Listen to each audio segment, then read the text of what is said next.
मैं पूछना ये चाह रहा हूँ, आपने कहा कि नरेंद्र मोदी और नेतन्याहू में कोई ख़ास फ़र्क है नहीं। अब भले भारत जो है वो इसराइल बनने की कोशिश करे, लेकिन पाकिस्तान फ़लस्तीन नहीं है, पाकिस्तान बेरूस नहीं है, लबनान नहीं है, शाम नहीं है, दोनों एटमी ताकतें हैं। आलमी बरादरी का जो रवैया है, कैसे वो दो एटमी ताकतों को लड़ने के लिए छोड़ सकते हैं, कैसे वो पूरे सब कॉन्टिनेंट को तबाह होने के लिए छोड़ सकते हैं?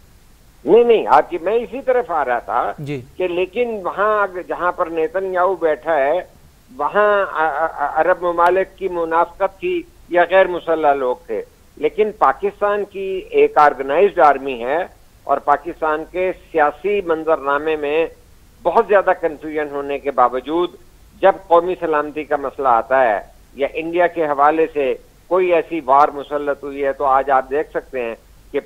पूरी कौम जो है यकजा है और उन्होंने गैर मशरूत तौर पे तमाम सियासी जमातों ने, हर पाकिस्तानी ने जो है पाकिस्तान की फौज को मैंडेट दिया कि हम आपके साथ हैं, आप जो है ना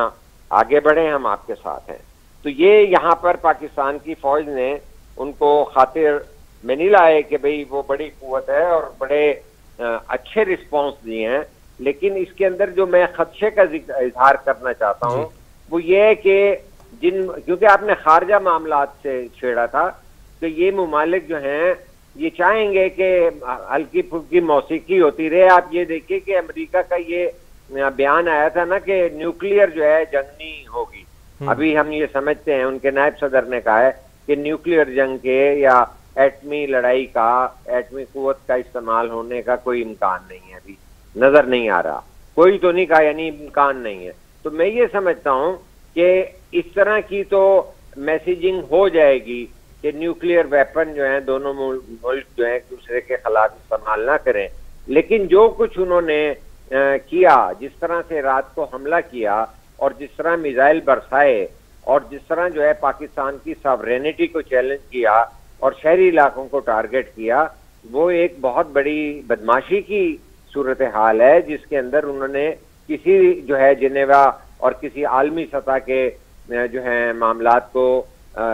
खातिर में नहीं लाए, जबकि पाकिस्तान की जानिब से जो है पहलगाम के वाक़े की इंडिपेंडेंट इंक्वायरी के लिए बहुत सारे मुमालिक को पेशकश की गई थी कि आप बीच में सालिस का रोल अदा करके आज़ादाना इंक्वायरी कर लें। तो लेकिन उन तमाम चीज़ों को खातिर में नहीं लाया गया और तैयारी करते रहे, और पाकिस्तान की अफवाज भी और पाकिस्तान के सियासतदान भी ये समझते थे कि आखिर जब पहलगाम का फॉल्स फ्लैग किया गया है तो उसके नतीजे में कुछ ना कुछ तो होना है, कि जो शो आपने लगाया है, जो थिएटर आपने सजाया है वहां पर, कि जिसकी कोई वीडियो भी नहीं है, जिसकी कोई चीज नहीं है, जिसकी 10 मिनट के अंदर अंदर FIR दर्ज होके पाकिस्तान को जो है आप मुल्जिम ठहरा देते हैं। तो मैं ये समझता हूँ कि पाकिस्तान के तमाम सियासतदान, तमाम जो है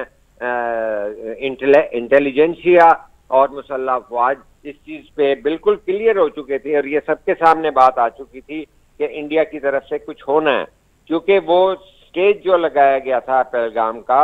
वो किसी एक्शन के लिए लगाया गया था। आज भी जो एक्शन हो रहे हैं वो बतदरीज हो रहे हैं, लेकिन उनको जिस तैयारों पे और जिस मिशन पे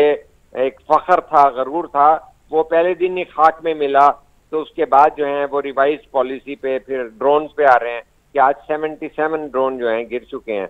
तो कहने का मकसद यह है कि मोदी जो है ज़हनी तौर पर, फिक्री तौर पर एक फाशिस्ट है और वो कोई हिटलर से कम फाशिस्ट नहीं है, और उसको कोई दुनिया के सामने, देखिए उसने